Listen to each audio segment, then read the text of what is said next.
கபர்களை கட்டி உயர்த்தி உருஸ் நடத்தவோ, கபர்களை கட்டி உயர்த்தி கொண்டாட்டங்கள் நடத்தவோ, கந்தூரிகள் நடத்தவோ, கபர்களில் போய் வணக்க வழிபாட்டை செலுத்தவோ அல்லாஹ் திருக்குர்ஆனின் மூலம் கட்டளையிட்டிருந்தால், அல்லாஹ்வுடைய தூதர் நபிகள் நாயகம் ஸல்லல்லாஹு அலைஹி வஸல்லம் அவர்கள் அழுத்தம் திருத்தமாக நமக்கு கட்டளை பிறப்பித்திருந்தால், இந்த உலகத்தில் எல்லா பக்கங்களும் தர்காக்கள் உண்டாகி இருக்கும். அடங்கப்பட்ட நல்லவர்கள் எல்லாம் வணக்கத்திற்குரிய மனிதர்களாக மாறி இருப்பார்கள். வணங்குகிற நீங்களும் வணங்காத நாங்களும் என்று இருப்பினவர்கள் இந்த மனித சமூகத்திலே தேவையில்லை. எல்லோரும் வணங்கி இருப்போம். எப்படி பெருநாளை கொண்டாடுகிறோமோ, எப்படி நோன்பு பெருநாளை, ஹஜ் பெருநாளை கொண்டாடுகிறோமோ, அதே போல வருடத்தின் ஒரு நாளை தேர்வு செய்து நம்முடைய நல்லடியார்களுக்கு நாம் எல்லாம் ஜெகஜோதியாக பெருநாளை போல, திருநாளை போல, லைலத்துல் கத்ருடைய இரவை போல ஊரெல்லாம் திரண்டு கொடிகட்டி அன்னதானங்கள் வழங்கி உருசும் கந்தூரியும் நடத்தலாமே. அல்லாஹ்வுடைய தூதர் சொன்னால் அல்லவா நாம் செய்ய முடியும் என்பார்ந்த சகோதர சகோதரிகளே. அல்லாஹ்வுடைய தூதர் தடுத்திருந்தால், அல்லாஹ் தடுத்திருந்தால் அந்த காரியத்தை நாம் செய்யலாமா? அல்லாஹ்வுடைய தூதரும் அல்லாஹும் தடுத்தால் அந்த காரியத்தை செய்யக்கூடாது. அப்படியானால் கபர் ஜியாரத் என்றால் என்ன அன்பார்ந்த சகோதரர்களே? ஜியாரத் என்றால் சந்தித்தல் என்று பொருள். ஒரு மனிதன் ஒரு மனிதனை சந்தித்தால் இன்னார் இன்னாரை ஜியாரத் செய்தார்கள்.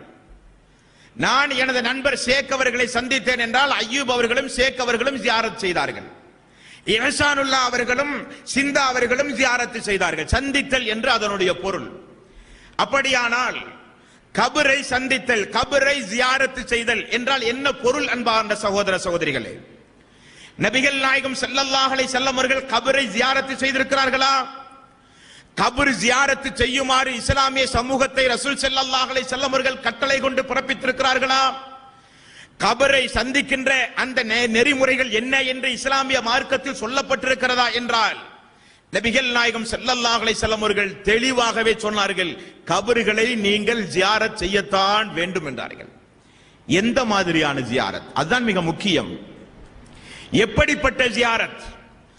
அல்லாஹ்வுடைய தூதர் நபிகள் நாயகம் ஸல்லல்லாஹு அலைஹி வஸல்லம் அவர்கள் சொன்ன ஜியாரத்தும் கபர் ஜியாரத்தும், இஸ்லாமிய மக்கள் பெரும்பான்மையான மக்கள் செய்கிற கபர் ஜியாரத்தும் வேறொன்றாக இருக்கிறது. அல்லாஹ்வுடைய தூதர் சொன்ன கபர் ஜியாரத் வேறு, இஸ்லாமிய மக்கள் செய்கிற கபர் ஜியாரத்துகள் வேறு. அல்லாஹ்வுடைய தூதரும் உத்தம சஹாபாக்களும், சஹாபாக்களுக்கு பின்னால் வந்த தாபியின்களும், அவர்களுக்கு பின்னால் வந்த தபா தாபியின்களும், இன்னும் சொல்ல வேண்டுமானால் சங்கை மிக்க சாஃபி இமாம் அவர்களால் வார்த்தெடுக்கப்பட்ட மிகப்பெரிய சங்கைக்குரிய இமாம் நவவி அவர்களைப் போல, இரண்டாம் சாஃபி என்று சொல்லுகிற இமாம் நவவி அவர்கள் உட்பட ஜியாரத்தை இந்த மனித சமூகத்திற்கு எப்படி போதித்தார்கள் அன்பார்ந்த சகோதரர்களே? அல்லாஹ்வுடைய தூதர் சொன்ன அந்த ஜியாரத்தில், அல்லாஹ்வுடைய தூதர் உருவாக்கிய உத்தம சஹாபாக்கள் சொன்ன அந்த ஜியாரத்தில், தாபியீன்கள், தபா தாபியீன்கள், இமாம்கள் எல்லாம் நமக்கு கற்றுத்தந்த அந்த ஜியாரத்தில் கடலை இல்லை, சக்கரை இல்லை, ஊதுபத்தி இல்லை, எண்ணெய் இல்லை, பூ இல்லை, துணிமணிகள் இல்லை.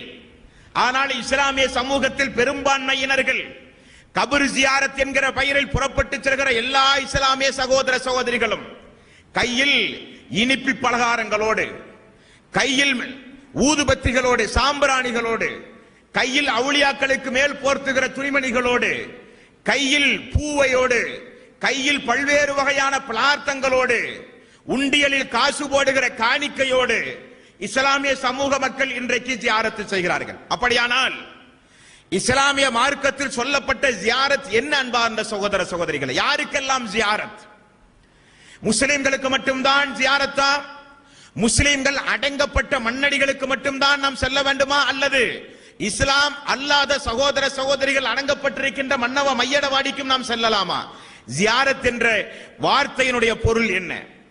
ஜியாரத், கபர் ஜியாரத்தை ரசூல் ஸல்லல்லாஹு அலைஹி வஸல்லம் அவர்கள், அதாவது இஸ்லாம் நமக்கு எப்படி காண்பித்து தந்தது என்பதை ஆழமாக நாம் ஆய்வு செய்ய